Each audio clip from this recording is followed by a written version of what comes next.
Ok, bonjour à tous. Aujourd'hui, nous allons voir comment faire un échiquier mat avec une seule tour. Donc, sans plus tarder, on va à l'échiquier. Alors, mon motif d'échiquier mat pour une seule tour se comporte de trois étapes. La première étape, comme vous voyez à l'écran en haut à droite, ici, oups, ici, c'est de approcher son roi du roi adverse. Aussi simple, on approche notre roi jusqu'à temps qu'on puisse plus l'approcher plus, tout simplement. Donc ici, par exemple, notre premier coup, ça serait G2. Le roi adverse, lui, son but, c'est de ne pas se laisser pousser vers les côtés du jeu. Donc, par contraste, nous, notre but, c'est de le pousser vers les côtés du jeu.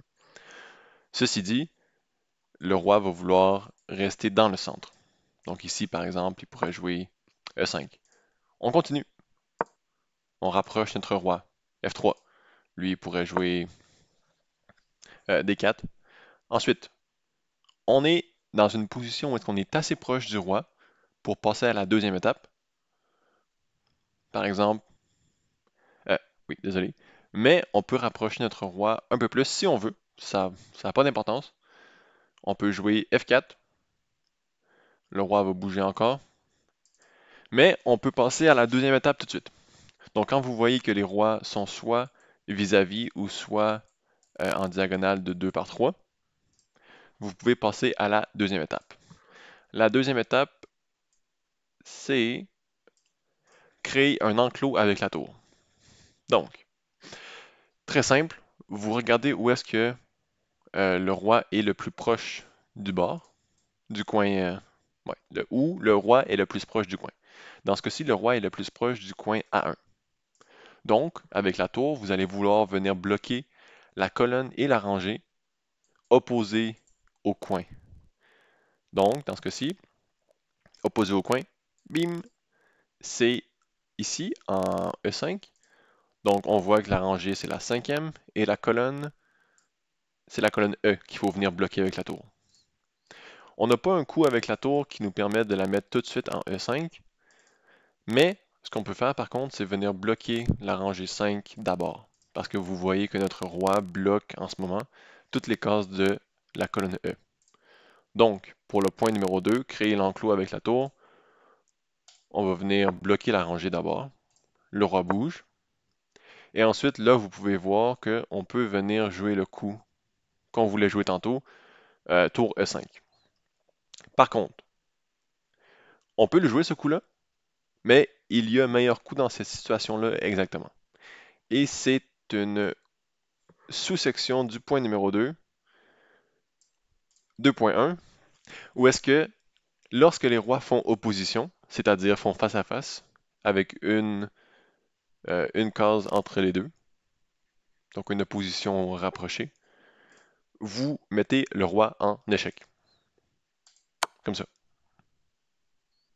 Tout le temps. Tout le temps. Là, ici, le roi est repoussé vers le côté du jeu. C'est pour ça que vous le mettez en échec. Parce qu'on peut voir que votre roi bloque une colonne et la tour vient bloquer l'autre colonne. Et quand le roi va venir reculer à côté de la tour, vous pouvez venir supporter votre tour avec votre roi.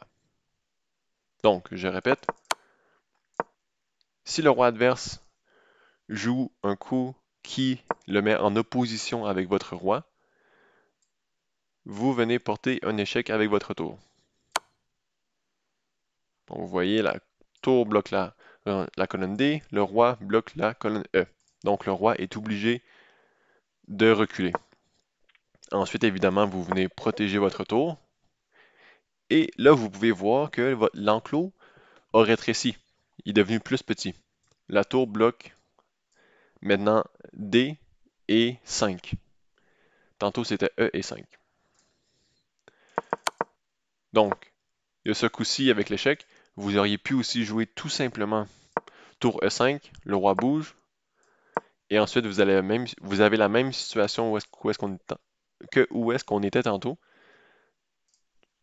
mais seulement une colonne plus loin. Donc, ça gagne tout de même, mais ce coup-ci, c'est vraiment le meilleur coup. Ensuite, c'est au roi noir de jouer. Vous pouvez voir qu'il y a seulement 3 cases qui peuvent aller. et les trois cases s'éloignent de la tour. Par exemple, il joue ici en C3. On commence le point numéro 3, qui est de refermer petit à petit l'enclos sur le roi adverse. Donc, comment est-ce qu'on peut faire ça en ce moment? C'est avec notre tour. L'enclos est toujours créé et refermé grâce à la tour. Parce que c'est elle qui va venir bloquer une colonne et une rangée. Ici, on peut jouer tour des 4, tout simplement. Venir bloquer la rangée 4 et la colonne D. Toujours s'assurer que votre tour est protégé par votre roi, par contre. Attention. Même principe, le roi bouge, disons ici. Là, qu'est-ce qu'on fait? On ne peut pas venir bloquer la colonne avec la tour parce qu'elle ne serait pas protégée par le roi. Donc, ce qu'on doit faire dans ce cas-ci, c'est de rapprocher notre roi pour préparer le prochain coup. Le roi bouge. Là, est-ce qu'on peut venir refermer l'enclos sur le roi adverse? Oui. On peut jouer tour C4. Et maintenant, le roi n'a plus que 6 cases de libre. Le roi bouge. Et là, vous reconnaissez sûrement cette position-là qu'on avait il y a quelques coups, comme ceci. La seule différence, c'est que dans la situation à l'écran, c'était au roi noir de jouer. Dans cette situation-ci, c'est à nous de jouer. Mais nous, on ne veut pas jouer. On veut que ce soit au roi noir de jouer pour qu'il puisse se retraiter lui-même vers le bord de l'échiquier. Donc, ce qu'on doit faire dans ce cas-ci, c'est un coup d'attente. Un coup qui ne change rien à la rangée et à la colonne bloquée et qui va permettre qui va nous laisser le temps pour le roi noir de se retraiter vers le côté du jeu.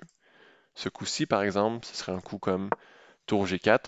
N'importe quelle autre case aurait été correcte. Il faut juste garder en tête que la tour bloque toujours la rangée 4 et le roi la colonne C. C'est un petit peu tricky, c'est un petit peu bizarre, mais une fois qu'on le connaît et qu'on est capable de reconnaître les motifs où il faut jouer le coup d'attente, tout va bien. Donc là, le roi a encore une fois 3 cases seulement à jouer. Disons, il va ici en A2. Là, ce qu'on peut faire, on peut faire quelques coups. Euh, on peut tout simplement rapprocher notre roi ou on peut venir créer l'enclos avec la tour ici en B4. Pourquoi B4? Tout simplement parce que si le roi joue en A3, on peut venir le protéger. Protéger notre tour avec notre roi. Et si on était pour jouer ici en C4, on aurait tout simplement une situation qui se répète. Donc on veut pas ça. Et voilà, donc là, on approche notre roi. Et l'enclos, comme vous pouvez voir, est maintenant réduit à 3 cases. Donc, on y arrive, ne lâchez pas. Le coup ici, seul coup, roi à 2. On referme l'enclos. Seul coup ici, roi à 1. Et là, faites attention, ne refermez pas trop l'enclos, parce que le roi noir ne pourra plus bouger, et ça va être une nulle, un pat, puisque le roi n'est pas en échec, mais il ne peut pas bouger. Donc, à faire attention. Dans ce cas-ci, vous pouvez ramener votre roi. Le roi bouge. Et vous êtes encore une fois dans une situation où vous voulez faire un coup d'attente, puisque vous aimeriez avoir la tour sur la colonne ici en A, mais vous ne pouvez pas la mettre parce que le roi défend la case A3. Donc vous devez jouer un coup dans le vide, ici en F3 par exemple, pour laisser le temps au roi noir de se réfugier dans le coin et d'ensuite venir porter l'échec et mat. Donc c'est tout. C'est les 3 points à suivre pour mettre le roi adverse en échec et mat avec une seule tour. Donc, je répète, on approche son roi du roi adverse en début de partie, en début de fin de partie.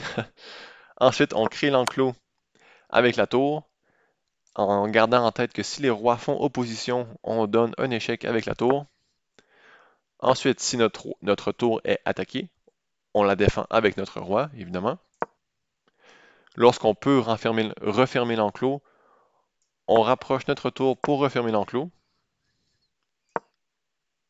Si on ne peut pas rapprocher notre tour, évidemment, on rapproche notre roi, ainsi de suite. Si on est dans une situation où on ne peut pas refermer l'enclos ni avec notre tour, ni avec notre roi, on doit faire un coup d'attente. Donc, un coup qui ne change rien aux cases protégées, mais qui force le roi adverse à retraiter vers le côté du jeu. Et on continue notre manœuvre. Boum, boum, boum. À faire attention aux pattes rendues dans le coin de l'échiquier. Toujours laisser au moins 2 cases au roi adverse de jeu. Comme ça, vous ne tomberez pas dans une nulle. Oups, pas celle-là. On rapproche notre roi. Et encore une fois, coup d'attente. Boum, boum, tour à 3, échec et mat. Donc, c'est tout. Rappelez-vous des 3 étapes très importantes et aussi une autre étape que je n'ai pas écrite sur l'écran, mais comme je l'ai mentionné plusieurs fois, les coups d'attente. Si vous ne pouvez pas refermer l'enclos ou rapprocher votre roi, faites un coup d'attente et voyez comment la situation change. C'est tout. J'espère que ça a été clair, que vous avez appris quelque chose de nouveau. N'hésitez pas à me laisser des commentaires sur comment vous avez aimé la vidéo, qu'est-ce que je devrais faire de différent la prochaine fois, ou même de laisser des, des propositions pour mes prochaines vidéos. Ça me ferait très plaisir et je vais prendre vos propositions et en faire une vidéo. Donc, encore une fois, pratiquez-vous sur votre échiquier ou en ligne, parce que plus que vous connaissez le motif avec des exercices, plus que ça va aller vite en fin de partie. Donc, merci à tous et on se revoit la prochaine fois pour la vidéo d'échiquier mat sur le fou et le cavalier. Merci, bonne journée.